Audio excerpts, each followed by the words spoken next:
mental disorder and historic personalities. Many famous historical figures have all lived with many types of mental disorder. It is impossible to be completely sure of a correct diagnosis of a historical figure. But studies have shown that there are much higher instances of mental disorder in political leaders and creative geniuses than in the general population. Abraham Lincoln, the great emancipator, suffered from severe depression most of his life. According to one Lincoln biographer, he was the most depressed person they have ever seen.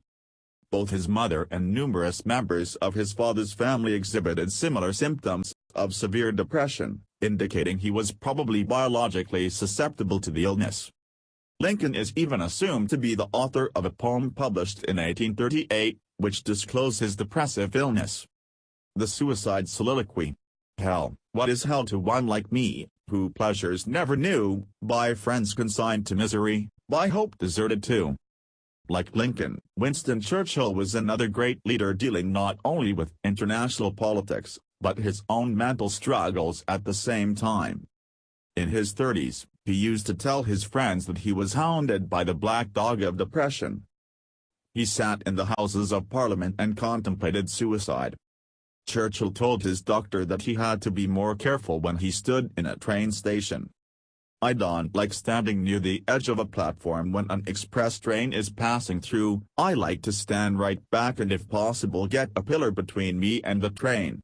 I don't like to stand by the side of a ship and look down into the water. A second's action would end everything. A few drops of desperation." The black dog followed him the rest of his life. During mild manic phases in his mind, he was personable, but his moods changed quickly. During periods of high mania, he would stay up all night writing, eventually producing 43 books on top of attending to his political duties.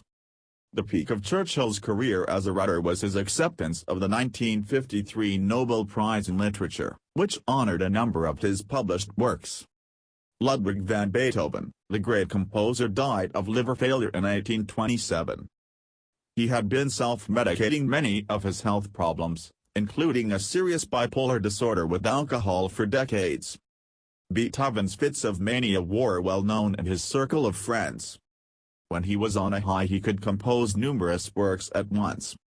It was during his down periods that many of his most celebrated works were written. During the early part of 1813 he went through such a depressive period that he stopped caring about his appearance, and would fly into rages during dinner parties. That was the time when he contemplated suicide, as told to his brother by a letter. He also stopped composing almost completely during that time. It is a wonder how someone could paint something as huge as the ceiling of the Sistine Chapel. According to a paper published in the Journal of Medical Biography in 2004, Michelangelo's single-minded routine may have been due to high-functioning autism disorder. According to descriptions by his contemporaries, the painter was preoccupied with his own reality. Most of the male members of his family are recorded to have exhibited similar symptoms. Michelangelo also seems to have had difficulty forming relationships with people. He had few friends and did not even attend his brother's funeral. All of this, combined with his obvious genius in math and art, led the researchers to believe that today Michelangelo would be considered high-functioning on the autism spectrum.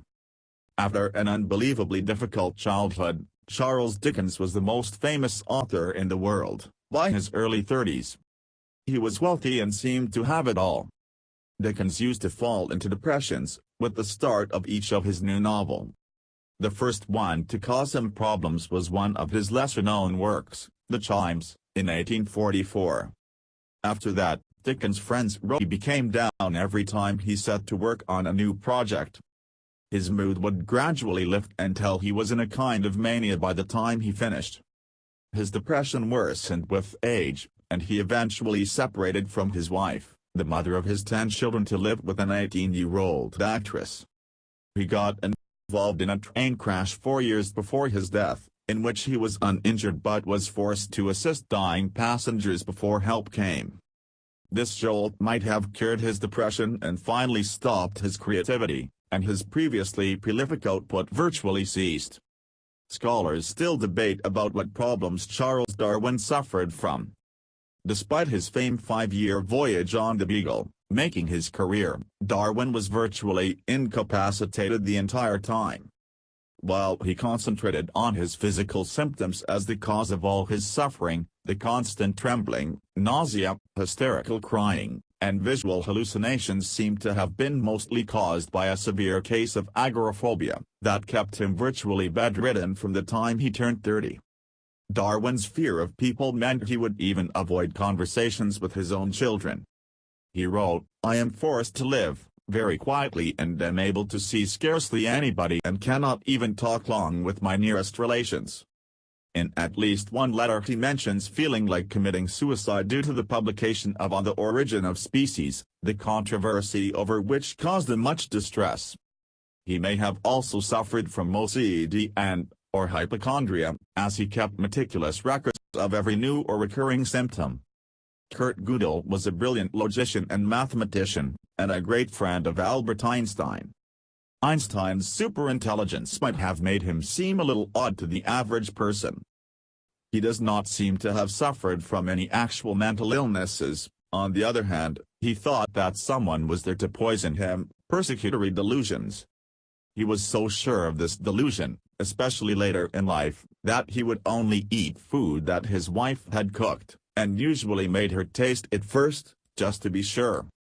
When his wife was hospitalized for 6 months, Gödel simply stopped eating to death. Leo Tolstoy did not suffer from obvious signs of depression until middle age. After middle age, he went through serious personality changes, questioning virtually everything in his life. At times, he debated giving away all his possessions, becoming celibate, and the nature of his religious beliefs or lack thereof. At one point, he was determined to give up writing altogether, saying, "Art is not only useless but even harmful." Tolstoy is a perfect example of someone who lost everything by this disease, despite coming from a wealthy family, being celebrated as an author, and being father to 13 children. Finally, his demons drove him to seriously consider suicide. He wrote in one letter, "The possibility of killing himself has been given to man, and therefore he may kill himself." Isaac Newton, one of the greatest scientists of all time, is also the hardest genius to diagnose.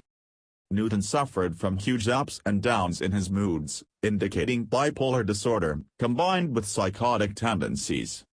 His inability to connect with people could place him on the autism spectrum. He also had a tendency to write letters filled with mad delusions, which some medical historians feel strongly indicates schizophrenia. Whether he suffered from one or a combination of these serious illnesses, they did not stop him from inventing calculus, explaining gravity, and building telescopes, among his other great scientific achievements. Bipolar disorder is much more serious than typical emotional ups and downs that everyone experiences from time to time. As these great personalities showed, you can still lead a positive and productive life. Your illness is something that you need to manage. It neither controls nor defines you. Thank you.